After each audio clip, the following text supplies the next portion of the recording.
Hey everybody, I'm Curtis. And I'm Hannah. And this is Love at First Fright.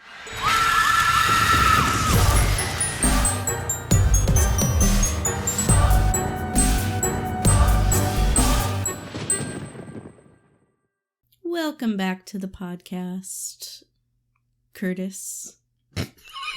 If that is your real name. Specifically inviting or welcoming me back. Yeah, you didn't join me, so I was like, I guess I'm just saying it to you then. Well, I thought you had like a full thought. Welcome back to the podcast is a full sentence. I didn't know who you were addressing it to. The listeners. The listener? The listeners. Our cat? Who you kicked out? Yeah. Right at the start of this? Because Yep. you were like, no one wants to hear what you have to say. Because he's always meowing. He has a lot to say. And maybe we need to give him that platform. no. Another man with a podcast? No. Yeah, what am I doing here? I'll leave. It's just you. Yep. Just talk. I do both roles. You just hear shuffling steps as I go run to the other chair. You would actually move. Why would you do that? For the role playing. I see. So because I could have chemistry with myself. You could just simulate it. You wouldn't actually have to get up. You could just like, isn't that funny? That didn't sound real. On the playback, you're going to know that doesn't sound like little feet slapping against the hardwood. I don't know how big or little my feet are. I do. They don't. Anyway. Mm-hmm. I wanted to give everybody a little update because I've had some people ask me or comment about my roller derby stuff. Yeah. Hey, I'll be the crowd. I'm a guy from the newspaper. Hannah, how's your roller derby going?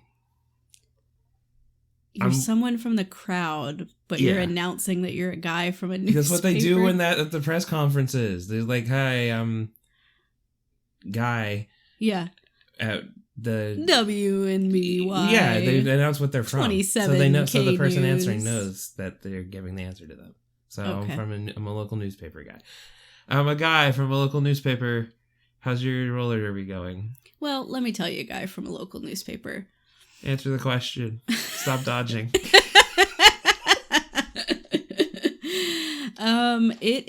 It's going is what I can say. We are getting to the end of the skate camp, and I'm going to have orientation next week to actually like join the league. Yeah. And I was talking to one of the like head of recruitment of the league because I was like, hey, real talk. Mm-hmm. I'm barely on the rink. I'm mostly on the carpet. They said we've never seen anyone skate like you. We're putting you in charge. I was like, should I still show up? Like, should I be here? What should I be doing? And she was just like, oh yeah, you can just like keep practicing with us and like have like a non-skating position until you feel more comfortable. And I was like, okay, that does make sense. But I honestly thought, because they keep framing all of this as like there's an assessment at the end. Yeah. And you have to like, in order to start practicing some of the other derby skills, you have to like work your way through different levels of assessment. And I'm like, just ain't no way that's gonna happen. Like some of the stuff that they've said is on there. I'm like, well, maybe it's, like you show up for the assessment thing, and then this is like the end of the sports movie. Where like the person who I'm gonna do a training montage outside of and then you show up and everyone's like, there's no way she's gonna do it, and then you skate the best anyone's ever skated. Yeah. And they're like, whoa. They did say that if we even attempt the assessment, that we will get an actual sticker. So that might be worth the humiliation. What? Now, define attempt. Does that mean showing up with the skates and pads on and be like, hey, I'm here for the assessment? And then immediately taking them off? No, probably like have to do at least something. Okay. Which in my case would be like, I'm going to cling to the wall. Yeah. On the do rink. A squat. and I'm going to do some dynamic stretching. Yeah. And I'm going to try to do a single watermelon or bubble skate, depending on what you want to call it, and I'm going to fall down. You said things that I don't know what that is. Yeah, I'm like, means. I'm deep in derby now. Yeah. I'm so, like, you wouldn't even get it. I'm a sports girl now. Yeah, I don't get it. But it is very fun, and everyone has been very supportive. Yeah. Even though I'm struggling so hard. I know this is not what they mean, but it is. There's a part of me that, like, this is a very funny way to look at it, where they're like, yeah, no, you can still do it as a non-skating. Yeah. No skating for skating. You cannot be on skates. Hey, we've seen you. Return the skates. You're a danger to yourself and others. Yeah. It's so bad. It's like, I truly am, like, not even confidently on the rink yet, which after how defeating the first week of Derby was, I had changed my goal to have a practice where I don't cry. Yeah. And be on the rink. Yeah. I've done 50% of those because I haven't cried in a while. You've got one more. Get on the rink. Yeah. I mean, I've been on the rink. I just cling to the wall the whole time. But that counts then. That's the rink. Yeah. Who cares? Yep. I would be on the wall. Yeah. Because I can't skate. Anytime I've skated, either on ice or in a regular rink, I guess. I don't know. Mm-hmm. Wood rink. Roller rink. I guess. One of those fancy roller derby terms. Oh, yeah, you know me. Elitist. You're just trying to keep people out of it. Totally. But anytime I've ever skated, it has resulted in me falling forward or backwards or both. It's never been good. Yeah. There was one time where, because I don't know if they still do this, but I was at a roller skating rink, and I was, making my way around, built up a little bit of confidence, still on the outside edge. Sure. And it was one of those ones where there was, like, a wall on one long side and then one short side. Mm-hmm. And then the other long side had most of a wall, but it also had, like, entry points to get, because it was where all, like, the seating and stuff was. And then the other short side was where, like, some arcade games in the bathrooms and stuff were, so there was no wall there. Mm-hmm. And it was, just a roller skating rink, and I had built up some confidence. I was going around, and then the person that they had, like, DJing there, I guess it was, they could afford to have just a DJ there all the time, because there wasn't, like, a special event that I knew of or whatever. Yeah, there's a DJ at the roller rink. I don't know, like, if he's just like, yeah, now next up, yeah, this song. Anyway, they did this thing where he was like, all right, everybody, and now we're gonna do this, like basically, like, dance skating. So it was like, oh yeah, I was like, I was on the side of the rink halfway down the one where no exits were. Right. And you can't just, like, because, like, a flow gets established, right? Yes. I can't go against that. So I was like, I'm fucked. Because I'm, like, in the middle of this now. And I panicked. Trying to get around this thing. And I got almost there, and this is when I, like, comically, one leg just shoots out front, slam down. So, See, if you ever, like, need to get off the rink, but you're scared, you just eat shit really hard on the ground, and then just, like, lay down as if you have been knocked unconscious. Yeah, I kind of got to that point, but I just did the whole thing of, like, oh God, no, please. Pulling myself along the wall. It was like me and my as the dude in, like, fucking bell bottoms passes me for the fourth time, just like Boogie Nights song going on. It's bringing me back to my first derby practice where I'm on the rink clinging to the wall, and at a certain point I just got down on all fours and just crawling out of there. Like, I couldn't do it anymore. It's like you're storming the beach of Normandy, and you're like, I got it. They've yelled at you to get up and over the trench, and you're like, I'm in no man's land now. No one's coming for me. My favorite thing about, and truly, like, the wonderful people in my league that are training and doing all the stuff, like, they're so great. I just really appreciate that after a certain point, we got into a groove where everybody else did something, and then I just kind of had my own side quest, and people just left me alone after a while. Like, occasionally someone would come and check on me and be like, that's looking good. Remember to stay low, Hannah. And then skate away. And then I'm just like, yup, here I am still trying to get the basic groove. You're like, yeah, stay low. And then it, like, wide shot of you absolutely motionless, just standing there trying to not fall. I'm so bad at roller skating. But you know what? I have almost, in a couple of days, I have my last skate camp practice, and I did it. I fucking did it. Yeah. And I'm going to keep going. Yeah. Even if it takes me years to get on the rink. That's what's important. Yes. So anyway, that's my little update. Yeah. For anyone who is interested. Mm-hmm. And as terrible as I'm making it sound, it is fun. Yeah. It's just everything will also hurt, and you will be completely stripped down just to the most base levels of humiliation and defeat. That's boot camp. You know, yeah. That's just boot camp 101 right there. Yep. They gotta break you down so they can build you back up. Yep. Meanwhile, they're literally the nicest people in the world, but I'm just having an emotional crisis on the carpet of the rink.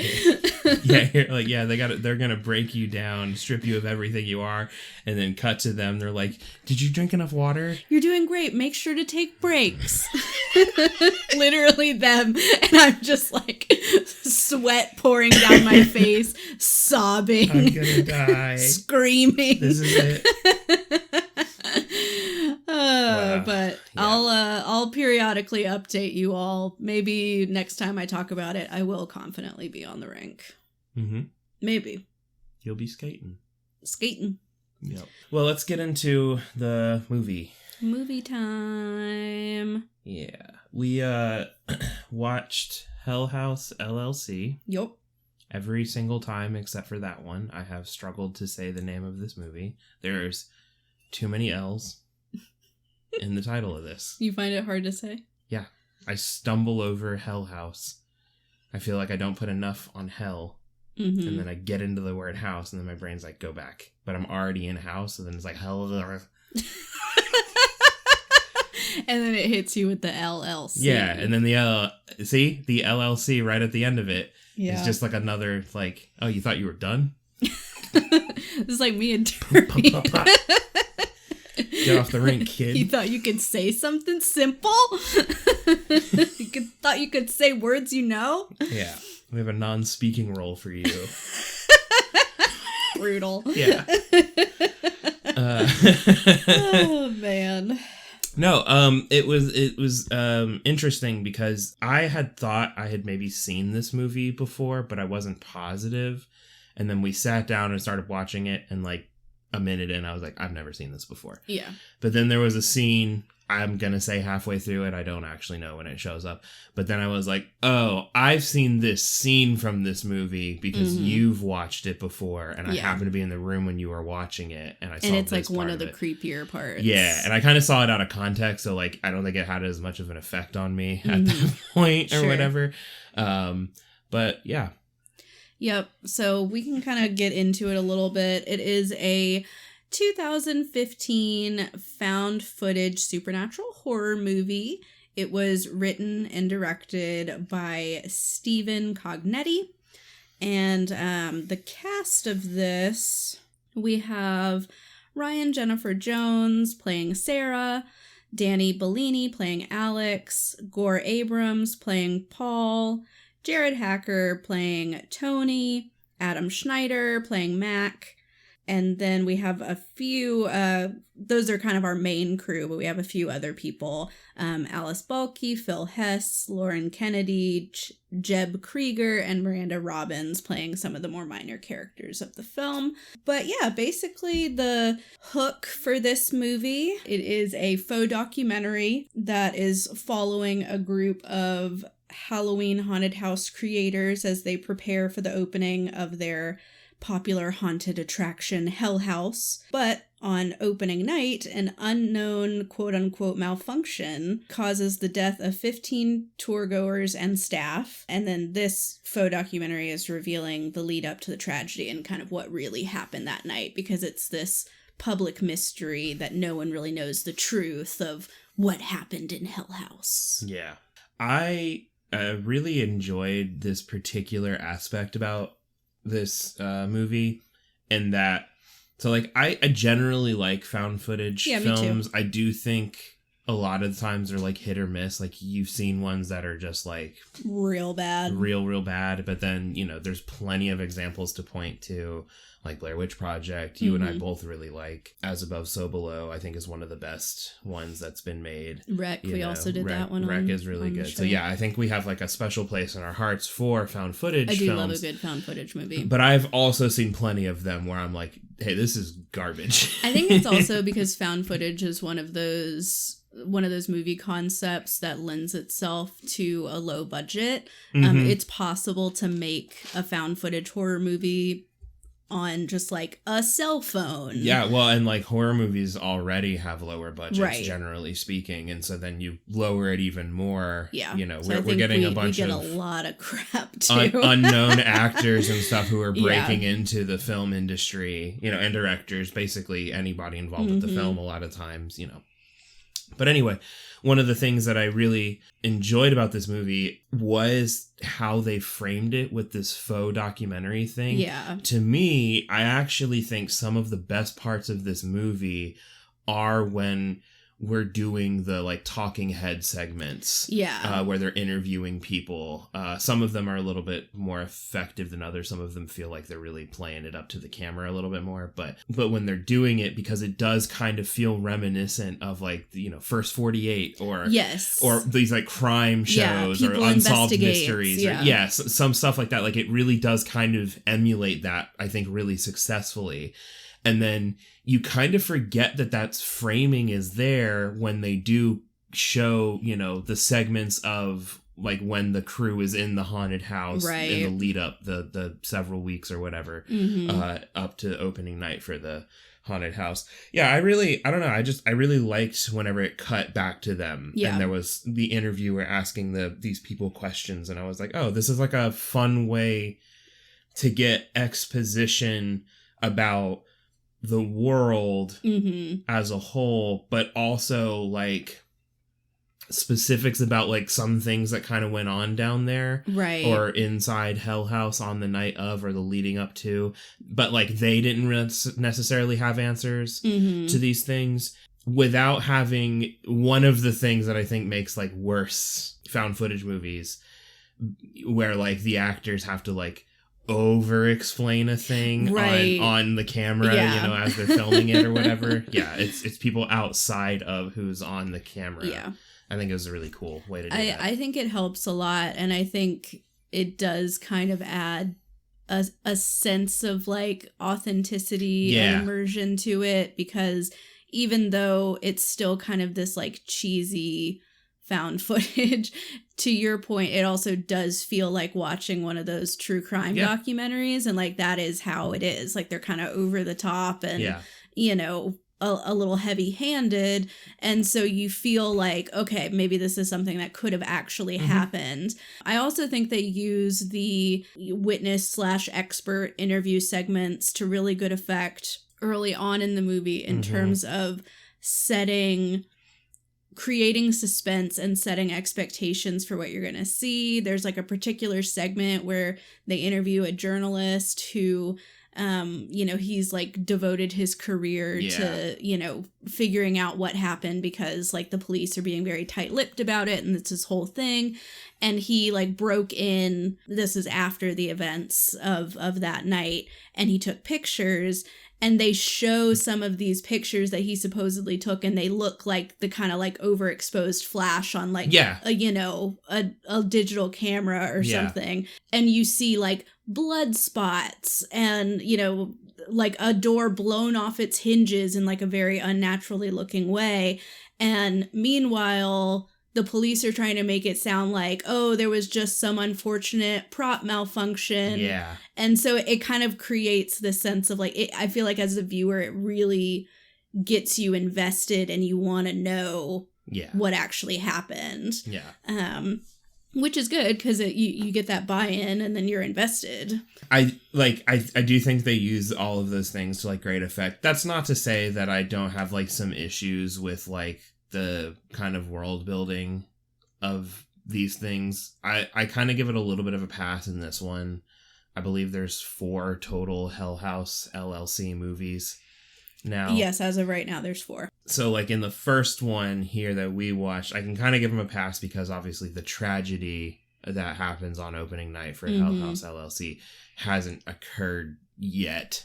You know what I mean? Right. So like I get that, but it isn't until I'm going to branch out and talk very briefly about the third one because I looked up a little bit of like the little plot synopsis thing or whatever to get you interested in it. It's not, I guess, until the third one where the town is talking about demolishing the building, and I'm like, why did we wait so long? Why did we wait so long, guys? I don't know. Because after the events of Hell House LLC, and the police definitely know that what they're saying is not true, despite what they want to tell people, out on the streets.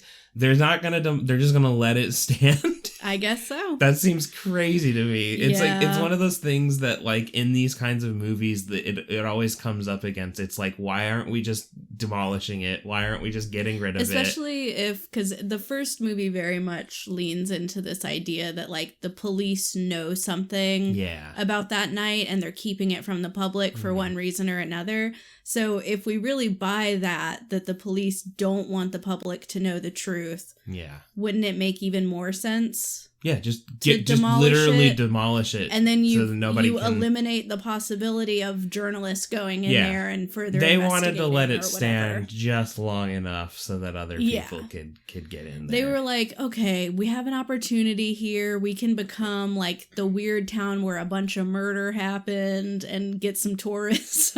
Yeah, that's what you want. You want to be the town where modern day a bunch of murders happened. Not like the charming 1800s Old West Saloon. No. Current murder. Yeah. Yeah. You want to be on one of those Oh, that happened maps. Last week. You must be here to tour the house. Hey, what? The blood's still fresh. Yeah. Don't slip. $25 and I'll give you a vial of it. I mean, honestly, that is how people used to be with these crime scenes back in the day. Like before we really had like procedure in place to capture forensics and like secure a scene. You hear all these stories about old unsolved murders where it's just like, and then all the neighbors came in and they took pieces of the bedspread that this woman bled out on, and it's like, why are we all just traipsing through the house? But anyway, it's a different time. Yes, it was. It's the closest entertainment that they could get. Yeah. I've already seen the one movie in the movie theater. What else am I going to do for the month? I go to church already 3 times a week. Yep. I can't do a 4th. I can't. I can't do a 4th, so I might as well steal the floorboards that are covered in my neighbor's blood. Anyway, but Hell House LLC, it's interesting because we have, like we said, there's this framing of the documentary. The people who are making the documentary have like an exclusive interview with who they understand to be the only like surviving staff member of the tragedy, who hasn't done any public appearances or anything since this happened. And that's Sarah. And once they are asking her questions, Sarah produces the videotapes that they had filmed at the time. Literally a sack just filled with loose videotapes. Just and sort she's of a bag. like, you can look through those. Yeah. And she's being kind of squirrely. Like, they're like, well, what are we going to find on these? And she's like, you're gonna find the truth or whatever. Yeah. She says you're gonna find the truth, but then also they're like, oh, do you know what's on these? And she's like, oh, no, I haven't seen them. Yeah, so it's like, okay, so how do you know what's on them on then? There? Yeah, but that's why we get the cutting back and forth between the documentarians doing their interviews and then the crew of Hell House making their content, because they had video cameras for security purposes placed all throughout the haunt.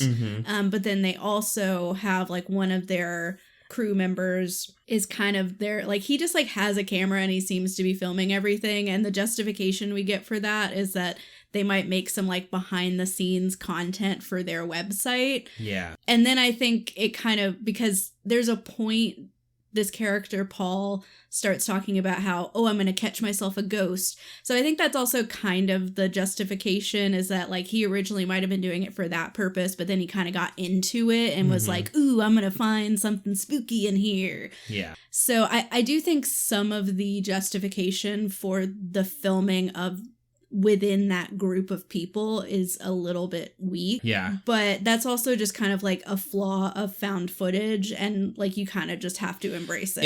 It's one of those things that like I always like, to me it's kind of a knock against like almost any found footage movie is, you know, at a certain point when everything's happening, you get to the point of like, why are we still filming? Why are we still filming, babe? Why are we still using the camera? Drop and there's been a couple, cam. like we talked about it with Rec, where the justification there is it's dark and it has night vision in the camera, so they're literally using it to be able to navigate it's their through lifeline. this apartment. Yeah. And I think they do a very similar thing in As Above, So Below, where it has a light on the camera, so they're using it to navigate, you know? Yep. And so, like, there are certain instances where, like, they kind of make more of a reason why, and it's more believable as to why. Things like this, though, especially the tail end of the movie. Yeah.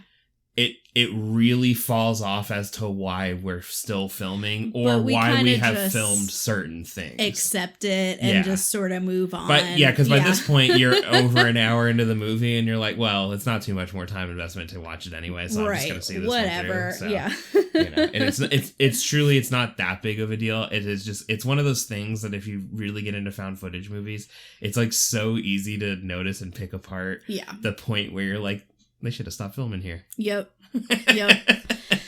Yeah, I think a good found footage movie comes up with a justification as to why they can't or they won't turn it off. And it doesn't even have to be anything crazy. It just, there has to be a reason, you know? And I think with this movie, honestly, one of my bigger knocks against it is that after Paul, who was the person who was filming for like their content, but then also like he was into this ghost thing, and then he started having weird experiences, and I think he kind of started to do it just as a way to like try to prove it to his friends that it was happening. So like all of that totally makes sense. I think it makes sense. I'm along for the ride. Yeah. Once he is no longer a character in the movie, it makes no sense to me why this other schmuck is like, hey, now I'm gonna pick up the camera. Yeah, there's this whole extended thing where Paul like disappears. Yes.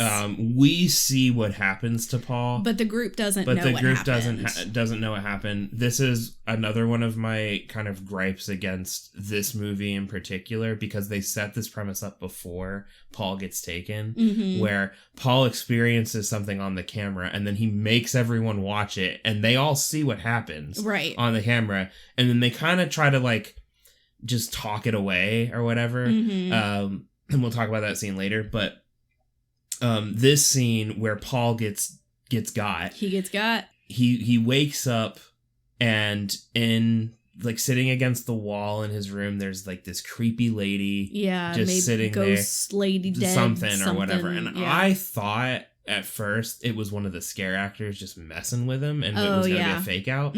But Paul gets like freaked out. He's like, what the hell? And the shot that we're having is from the camera underneath the blankets. Yeah, he's like on his bed. Like hides underneath the covers. Which is one of the funniest things I honestly can imagine it's so doing. Real though. Yeah. I feel like that's what I would do too. His fight or flight response said neither. Yeah. So he hides under the covers, and then it's doing the thing where he like periodically like looks out, and it's moved closer, and then when it finally looks out the last time, it's she's like right in front of him, and he gets grabbed. He like screams briefly, whatever. But then Tony, I guess, is the one who ends up coming into the room later, and he can't find Paul, and he grabs the camera. Yeah. And so Tony now kind of becomes the camera operator. And even if you want to justify it by being like, well, he's still filming because that's what Alex wants. Yeah. For the whole thing. That's fine. But nobody reviewed the footage to see what happened. I mean, I guess to be fair, none of the rest of them really believed in any of the supernatural stuff. So why would they think to go back and watch it when they're all saying, well, Paul's just always been unreliable and he's probably off on like a bender or something. Yeah, I mean, I know that they try to play it off as like, oh, he's just on a bender, or he's just screwing with us or whatever. But I just feel like if I'm in that position, my curiosity is going to be like, what was the last thing you even filmed on this thing? Yeah. And I'm going to look at it. I mean, and then I'm going to see that, and then I'm going to be like uh-oh. I don't even recognize that woman. Yes. So even if this was... Who dat? Yeah, even if this was a thing, and even if the ultimate result was, oh, he's just doing an elaborate prank. He's acting like he got. He'll show up later, right? Yeah. Nobody says anything about it. And then eventually he shows back up, and there's this whole thing or whatever. But again, because they set up the premise of weird thing happened to Paul, we're going to review the footage. All of this other weird stuff happens while Tony's holding it. And then they go down in the basement where the real scary stuff is. Right. And then Tony has this experience by seeing these like clown heads move on these dummies that they should not be able to turn on, whatever. And then when he looks back again, they're not looking at him anymore or whatever. Again, nobody reviews the camera footage. They decide to give up on that. In that specific instance, it then becomes like, why is nobody looking at this? Yeah, it is funny to have, like, it honestly would have made more sense if they never reviewed any of the footage, because then you would just come up with a justification to yourself of like, they didn't have that idea or they didn't have a way to do it, whatever. But the fact that like sometimes they go back and review footage and then other times they don't, you're kind of left being like, okay, so because why? I kind of get the intent from the first time they do it, right? It's to explain that like they all witness some weird stuff happening, but they're going to press on anyway. Also, they don't super believe that anything is like actually happening when they see this. And they kind of think Paul is just being Paul and being weird. It's kind of one of those things where like they think Paul's pulling a joke on them. Best case scenario, Paul thinks they're pulling a joke on him, but that it might be something supernatural. So they kind of, there's sort of this uneasy, like, let's just continue on. We're all spooked out, you know? But I think it would have been fine to not have them review it at all. Paul still believes that he's either being pranked by everyone or he did witness, like, a supernatural thing happening to him. And everyone else is just like, stop trying to screw with us, Paul. Yeah. Because then it really, to me, watching the movie, that sells to me any of the weird stuff that then happens is believable that they're just like, somebody's screwing with us. Yeah. Right? We're not even going to give it the time of day to look at it because it's obviously somebody screwing with us. Right. So. Yeah, it is interesting because obviously just like in any, you know, supernatural haunted kind of movie, there's sort of this increase in the weird stuff. Like it starts out with minor things that you can explain away as, you know, just bumps in the night and, you know, little things that nobody being logical would immediately jump to, oh, this place is fucking haunted. Yeah. But then, of course, it kind of ramps up over time. And that's another thing with, in general, with like haunted movies, but especially with this one, where I'm kind of like, okay, at a certain point, like, I'm just gonna leave. Yeah. Like, and I know that they do address that. I will say I've seen Hell House 2 and 3. I haven't seen the fourth one, which is Carmichael Manor. But they kind of explain this a little bit more in some of the other movies. But it's implied in this one that the reason that they are like so committed to this is because this is kind of like a breaking point for them in terms of their business, where either they make this work or nobody gets paid, and like Alex and Mac, who are the owners of it, literally go bankrupt and like lose everything. Right. And so that's the justification that we're provided as to like why even when everybody is truly very freaked out, they continue to press on. Yeah. And I totally get that. And like, that's real. Mm-hmm. But also at a certain point, like when you feel like your life is under threat, like I can't see it happening. Well, I mean, I think this is like probably yours and my biggest like gripe with this is, so after Tony gets the camera, I kind of explained how like this whole big sequence happens with the clown heads that turn and everything.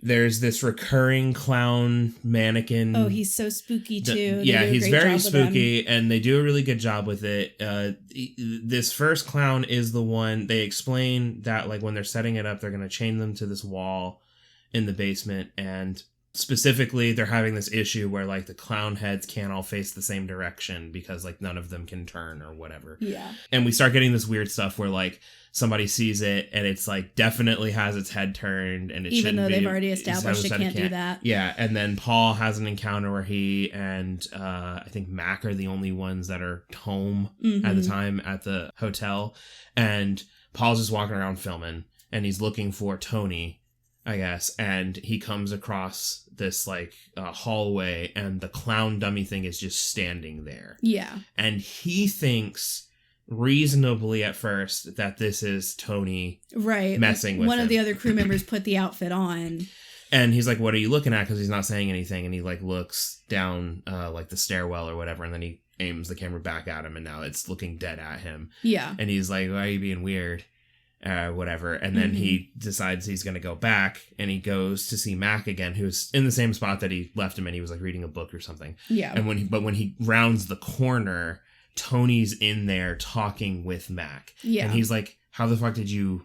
And he runs back over there, and now the dummy thing is not there. He runs all the way down the stairs, and it's just sitting in its normal spot. Sitting in the normal spot. And then that leads to the scene where he shows everybody, and he's like, look, and they all are basically like, yeah, whatever, that's nothing. Yeah. Kind of a wild thing, in my opinion. Yeah. To like just kind of out of hand do or whatever. Yep. I do understand that they're like, Paul's probably screwing with us. And that, like, ultimately you could come to the conclusion that, like, Paul just got somebody that none of them knew, and he's playing a prank on him. Did some movie magic, stitched it together, whatever. It doesn't matter. But yeah, so, like, I kind of get that. But anyway,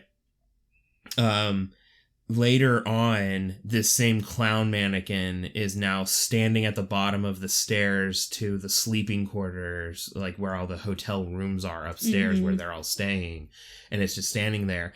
And he and Mac are like freaked out. Paul and Mac are freaked out, and they kind of creep down the stairs. Mac hits it on the head, and he's like, it's just a mannequin. And they go to move it, but when they're going to do this, they find Sarah has, I guess, sleepwalked or something into a room downstairs, and she's just facing a wall. And they do this creepy effect where she's like mumbling, but I think they've reversed her speech. Yeah, I don't know if I've never looked into it further. But it definitely sounds weird. Like, it's definitely like altered in some way. It's not her just speaking quietly, because it sounds really weird. But they wake her up, and when they do this, they've like stopped looking at the clown thing or whatever, and when they turn back around, it's not there, of course. Right. So then they're like, Paul's screwing with us because Paul has disappeared at this point. And they're looking for him. They go all the way down to the basement. Freaky stuff happens.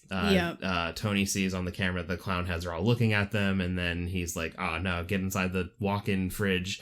And then they freaks out. They go back outside, and now Paul's sitting but like non-responsive against a wall. Anyway, all of this happens, and the next morning they're like having a big argument with Alex, and Tony's like, what the fuck are we doing here? Right. I'm not doing this anymore. And he's yelling and screaming. He's like, Paul is fucked up. Something is going on. I don't know what's going on, but I'm not doing this anymore. And he decides he's just going to leave the project, and he gives the camera to Mac. So Mac's now filming when this happens. Mac chases him outside, and he's like, just listen to what I have to say. And then we get a cut, and then we come back, and it's this like artsy kind of scene where Tony's just sitting in like a tall grass field, and he's like, I can't leave. You're right. And then Mac comes into the shot. So they've set up the camera on a tripod to film themselves having this moment. This heart to heart. These are the moments that get me. Like, as the farther it goes on, I'm like, there's just no justification for why they would be filming this. Yeah, and the only reason when you get to the heart of it is for the benefit of the audience, so that they can be like, yeah, Alex has this secret that he definitely hasn't told Paul. He hasn't told Sarah. Mac was the only one who knew about it, and now Mac is letting Tony in so Tony doesn't leave. Right. And this is the decision that makes it so Tony doesn't leave. And they don't explicitly say what it is in this scene. I guess the implication is like you said, this bankruptcy. Yeah. That I guess they explain in some of the other ones. I was confused by the end of it what this was. It's interesting because, so not to get too in the weeds on this, but there is a director's cut of this movie that has a deleted scene where they fully explain it. But I guess maybe they felt like that was like too much exposition. So they like cut that out and left it vague. But then in the sequels, they like fully address it. But so why? It's like, I don't understand. It doesn't make any sense. Yeah. That's the one piece of exposition you should have left into it. Because by the end of it, I'm like, what could he have possibly told Tony? Yeah. And Tony was like, whatever, I'll risk my life because I think something's going on in here. And then I find out that Alex is going to go bankrupt. I'm sorry, dude. You made a bad business decision. He's also not going to get paid. Like, but Tony's not going to get paid. I can go work at fucking 7-Eleven. I don't give a shit. I'll be alive. Yep. You know what I mean? Like, well, and that's the thing that I find interesting is that what we learn later on when we watch some of the other ones is that Alex made, like, it's not so much that the business was failing, but basically, like, he used business funds for an investment that failed wildly. Yeah. And so it got to a point where he's lost basically all of the business's money. So this haunt is the make or break of like, are we going to be able to recover? He's underwater on this thing, and it's gotta work. It's gotta work, And it also, like, it does indirectly affect everybody else because they all work for him, and Mac is like his partner in it. So like they're both gonna go bankrupt, and so there's kind of some tension of like, we're sort of pissed at Alex because he got us in this situation, but also like we're trying to look out for ourselves. Yeah. Well, and also, like, Alex is our friend, and, like, we want to do what's right for him. But, like, they left it so vague that after that scene, my legitimate thought as to why Tony was staying was Mac told him Alex had a terminal illness and was going to die soon. That's why he wanted all of this film. That's why he was obsessively writing stuff down in his notebook. That's why he wanted to do this with his friends and everything. I thought Alex was basically 1 foot in the grave. Well, he was. I mean, he was, but not how he thought. Yeah. You know what I mean? Like, I love that. I thought he was about to beef it big time. I would really be curious to hear, like, what other people me too. took from that, because I watched these unprimed in order. Yeah. And I also was like slightly confused, but my initial instinct was it's got to be something money related. Sure. That's I'm gonna say this. That's probably what most people would think watching this. I think I'm definitely in the minority of being like, so he's dying. That's what I find so funny is that they have this like big thing of like, oh, we can't quit the project, and you're like, terminal cancer. Oh my god. Mac knows Alex is about to just fucking beef it big time. And he's like, we got one last hurrah for him. One last Hell House. Even though Paul's fucking up and nobody's happy about it, but you know, whatever. Yeah. And also, the implication of that, my interpretation of it would have been fucked up because Alex, fine, he didn't tell Tony and Paul because he didn't tell Sarah, who's definitely like that seems fucked up. But you know, I was like, whatever, he's not me. So. Yeah, it's wild. Yeah. It's one of those movies where like I really, really enjoyed it on my first watch through of it when I wasn't like primed. Like I thought that like the scares were really fun and all of that. But on a rewatch and like trying to really kind of like break the movie down, it doesn't hold up to scrutiny, and that really only gets worse as they go along. Well, like, I think inherently when you have like sequels to these things, because like you were like, yeah, there's like there's a 2, 3, and they just did a new one like earlier this year, and I was like, what else did they have to say? Yeah, and they really take it in some wacky directions. But it's tough because like I think the plot was kind of weak from the get-go. Mm-hmm. It's perfectly serviceable as like a basic found footage idea. I think it's fine for just a one-off. But it doesn't hold up to scrutiny, so then when you try to add on to it, it's already on very shaky ground, and so your only option is just to get more and more ridiculous. And that's what they do, which like is fine. Like I think the sequels are entertaining, but they're not good movies. Sure, yeah. I think that's fair. I mean, this one was all right. This one, I mean, I still like it. I think it's a good entry into found footage as a genre. Yeah. I think if you're a found footage fan, there's stuff here to like. I think it's very entertaining and engaging. But yeah, just logically, it does not make a lot of sense. No, I mean, I like it for the vibes of like, it's definitely a Halloween, you know, around that fall era. It's the end of the summer when the movie starts, you know, in August when they're starting the filming. Yeah. And by the end of it, they're doing opening night, which is around Halloween or whatever, early October, I think. And so it's definitely in that like...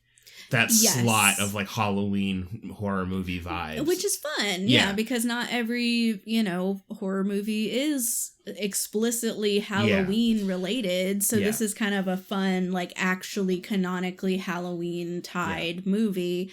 And, you know, ghost stuff works on me. I think ghost stuff, like one of the reasons this movie isn't just like absolutely tanked for me is I like ghost and demon stuff, you know, and it also genuinely scares me, and I really don't understand why, because like a serial killer is so much more like real and could actually happen to me, but that stuff like does not scare me at all. Like watching somebody get like tortured or whatever, I'm just like, whatever. A freaking ghost. I'm going to be unsettled, and I'm going to be like seeing shapes in my closet when I'm trying to go to sleep later. Like it just like unsettles me in a different way. Yeah. One of the other things I want to touch on briefly here was they eventually do get to the scene of like what happened in the basement, because like a lot of this is like what happened inside Hell House on opening night, and there's a lot of talk about stuff that happened in the basement. When the crew first shows up there, they go down there and there's like, you know, pentagrams and all the satanic like Bibles and just burned Bibles all over the ground, and there's like a random heel shoe or whatever just on the ground, and so like, you know, it's like all weird, which I mean, I guess their thought was it's probably just like graffiti and again, I think this is one of those cool things that they do here is that it's been abandoned, and there is graffiti like all over the place, super rundown, and it does logically that's what you would think. Oh, a bunch of punk kids, even if it was a group of Satanists, or, you know, whatever, that got in there and was like doing whatever. Yeah, they think they're cool, relatively harmless. Also, they just bought the property anyway, so now like those people can't show up anymore, and if they do, you know, it's a crime. That's a crime. You're trespassing. Also, that could be a different movie in and of itself, right? Like they've bought this place, and now the cult wants it back, kind of a thing, and they're having to hold out against this cult. It turns into an Odd Couple situation of like the friends who run the haunted house and the cult who established their base there. That would be great. I want to see that movie. But no, but we do eventually get like what happens in the basement, and listen, I'm always going to be the first person that says show less of the thing. Yeah. And I think this holds true in here. I'm kind of two minds about it, because you and I talked about it right after. And my thoughts on how they handled showing the basement are that they either didn't show enough, or we should not have seen what happened down there at all. I agree. I personally think that we shouldn't have seen anything down there because I don't think that what they provided was particularly scary. No. And it had been worked up to the entire time of like, this is where... This is literally the build-up. The entire movie is what happens in the basement. And what we get is a lot of horribly shaky cam footage that is like... stuttering and has like all these like artifacts and stuff, so you can like barely see what's happening. It's like 3 or 4 shots like total. It's very short. Yeah, and it's like you can like barely make out what's even happening. Like you can see there's definitely some like cultist dudes down there now. Yeah. Where they came from, nobody knows. You know, where did they come from? Where did they go? Where did they come from? Cultist I Joe. Yeah. The classic song. But like you can kind of see that, but like just for reference, they, I guess, kill one of the scare actors that is supposed to be down there. Yeah. A bunch of people die, I guess, in the trampling that happens from people getting out. I think that's mostly what is implied in terms of the goers.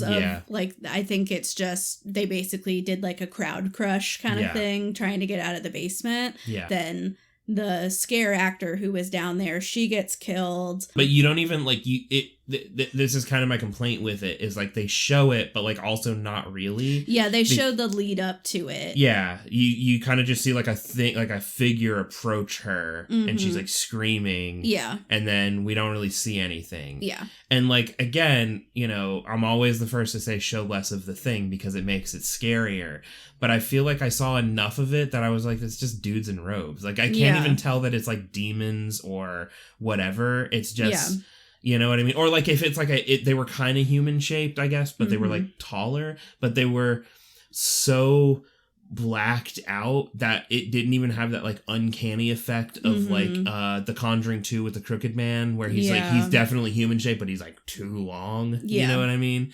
He's a big boy. Or like in one of the Annabelle movies, you know? That same thing where you're like, oh, that's a human shape, but like a fucked up human shape. Yeah. So like you don't even really get that with it. But we talked about it, and I agree that like I think the way to handle it would have actually been to just not show the basement at all. It's similar to like Alfred Hitchcock Psycho, right? Like you never actually see her get stabbed. Yeah. And because you don't see her get stabbed, it is so much more horrible in your mind. Yeah. Right? Like the entire movie they're building up, oh, it was awful in the basement. It's terrible. Yeah. And then we get something that's kind of lackluster. Yeah. I think that's the issue, is that if you're going to build it up, you either need to really deliver. Yeah. Or you need to just leave it a mystery. Yeah. Because also, like, with found footage, fundamentally, you have this really iron tight excuse for not showing something, which is that, well, there weren't any survivors of what happened in the basement. So there's nobody to, like, say, like, no one actually does know what happened down there. You know, I personally think they should have kept it vague, and then I think that would have been more scary, and let the viewer, you know, fill in the gaps of what it might be. Yeah, I mean, I do think that there are some good scares in this. Sure. That aside, you know, we already talked about some of them. Did you have a point that you felt was the scariest to you? Actually, I think for me, the like scariest moment was probably, it's actually one of the first like weird stuff's happening here. Yeah. Paul is like filming himself and he's like mostly naked on his bed, and I don't know why he's filming this. Yeah, he's just sort of having doing a video diary. But they do the framing, the classic framing, where like he's really close to the camera and we can see all of this space behind him. Yep. But it's like in the dark because he's like getting ready to go to bed. And they're in this hotel, and so the only light out in the hallway is the light from like the red exit sign or whatever. And so you can kind of see like another doorway kind of lit up. And he's talking, and then you just see like, you don't even really see a full silhouette. You see a silhouette of what probably a woman with like crazy frizzy hair and stuff, kind of like moves into the frame and just sort of lingers, just standing there while he's talking. And then eventually he kind of like rolls over and he's like, Sarah, is that you? And then the figure just leaves. And he's like, are you sleepwalking? But like, we don't really get any resolution on it. Yeah. And I don't know if that was Sarah. He doesn't like seem to investigate it. And he gets got by another woman. So like, was it that person? Yep. There was also this weird shit with Sarah going on for basically the entirety of the movie. So it could have been seemingly sleepwalking. Yeah. So. Or getting possessed or who knows what, knows? you know? Yeah. So I think that was legitimately one of the scarier scenes. Because like, it's really early on. You're like, oh shit, are they about to like... It's going to pop Are they about off? to get somebody now? Yeah, that's a really good scene. We've talked about some of the other good scares, like with the clown and then with Paul getting got and everything. I think that for me, one of the most effective tense sequences is that entire scene from Mac finding the clown at the base of the stairs up to the living quarters and then trying to, like, the tension of investigating it and realizing it's fake, and there's that brief like, ooh, okay, and then Sarah, and then turn around and it's gone, and then it's just like all chaos breaks loose, and like they really they don't let you up from that for a while. There's like a lot of running through the house and a lot of like panic and trying to figure out what's going on, and it just like made me clench the whole time because I'm expecting something else to happen. I think that scene in particular, especially the beginning of it where they first find the clown standing at the base of the stairs and then they go down and he investigates it, that release kind of that you're talking about there, I think it's really effective because as the audience, we don't get that relief. We know that the clown is moving around on its own or whatever, and it's not anyone else. Right. But when they get the relief, it feels like, oh no, they messed up, because now they're going to be carrying this thing around and it's going to like come back to life and kill him or now something, just, you know like, what I mean? They're not taking it seriously anymore. Their guard is like fully let down at this point. Right. So I think it's like super effective when they did that. So. I'm going to avoid telling you all what the little plot twist at the end is, just in case there is anybody here who hasn't watched it and may want to. There is a little fun twist at the end that you may or may not see coming. Shall we go over our rating? Absolutely. I think reflective of how we felt about this movie, I gave it an overall average of a 6.3, with my highest ratings being in entertainment and visuals. This movie almost scored all 6s for me. So... mine was slightly lower at a 5.9. My highest score by a pretty good margin was entertainment, which I gave a 7.5. Okay. All the other categories got either 6s or 5s for me. And that's what I like about this movie, is that I think it is genuinely really entertaining and engaging and interesting. And I think especially on the first watch, there's kind of this... They do a great job of setting up this mystery that actually makes you want to finish the movie because you want to know what the hell happened in Hell House. Yeah. So I think it is genuinely very entertaining. I think my score is a little bit lower now that I've seen it a couple of times. So I think the novelty has worn off a smidge. Yeah. But I still find it to be a very tense watch. Like, even though I know where the scares are, they're still pretty spooky and well crafted. Oh, yeah. So... 5.9, make what you will of that. But I still think it's a good movie. Total for us, though, it's a 6.1. 6.1. Yeah. Slightly above average. Yeah. So, it's definitely not a skip. Now, I haven't seen 2, 3, or Carmichael Manor. And there's going to be another one next year called, like... Hell House Lineage or something like that. They gotta stop. Yeah, they're really cranking them out. It's not that good of a series, guys. Like, it's not. You know what I mean? I will say, if you want more closure on the plot holes, then it's worth watching 2 and 3. I'm going to. Go into especially 2. Yeah. With the knowledge that it is a severe nosedive in terms of acting, Good. Cinematography. I would expect nothing less from a sequel to this movie. But they address some things. There is because originally my understanding is that the person who wrote and directed it, he conceived of this as a trilogy. So like the first 3 are very much interconnected. Wow. And I don't know what's going on with Carmichael Manor and like the new stuff that they're doing. We talked about this very briefly after we watched the first one, and I was like, that fourth one's got to be some revisionist history bullshit, probably, right? Like where they're gonna start dropping like, this is what actually happened all those years ago, even though people in the town talked about in the first one what happened in this. Oh, and back before the town, this was where witches got burned, or don't listen to her. She doesn't know anything. Yeah. But anyway, so he did conceive of it as a trilogy. So there are things like the first 3 are interconnected, very much so, and kind of fill in some of the gaps. So, especially if you like found footage, give them a try.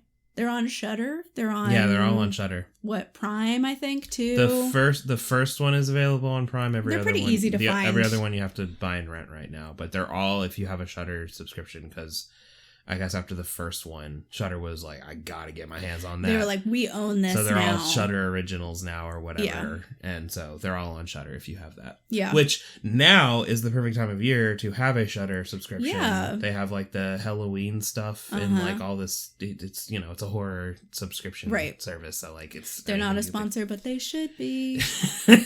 Call us. Yeah, call me. We love you. Anyway, you got anything else? No, I just wanted to say we're getting even closer to the live show. Yep, we're doing our first live show, in case you forgot. That is going to be on October 30th at 7 p.m. at Authentic Brewing Company in Athens, Georgia. Yeah. We're going to be screening a surprise horror movie that we're keeping a secret, and then doing a live episode recording afterwards about that movie. Y'all are more than welcome to come and join us. It's also a great little brewery. Yeah. You'll have a good time.